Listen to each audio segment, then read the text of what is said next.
কিছু কিছু আপনজন আছে যারা শত্রুর চেয়েও ভয়ঙ্কর।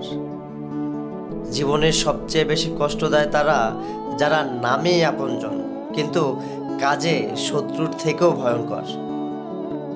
শত্রু সামনে থেকে আঘাত করে, তাই তার ক্ষতি মানুষ সামলাতে পারে, কিন্তু ভুয়া আপনজনরা হাসি মুখে কাছে এসে অন্তরে আঘাত করে, অজান্তেই ধ্বংস ডেকে আনে।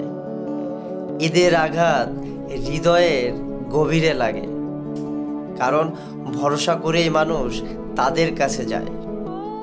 তাই আপনজনকে শুধু নাম দিয়ে নয়, কাজ দিয়ে চিনতে হবে। সত্যিকারের আপনজন কষ্টে পাশে দাঁড়ায়, স্বার্থের জন্য আঘাত করে না। আর যারা মুখে আপন কিন্তু মনে শত্রু, তাদের থেকে দূরে থাকাই জীবনের জন্য নিরাপদ।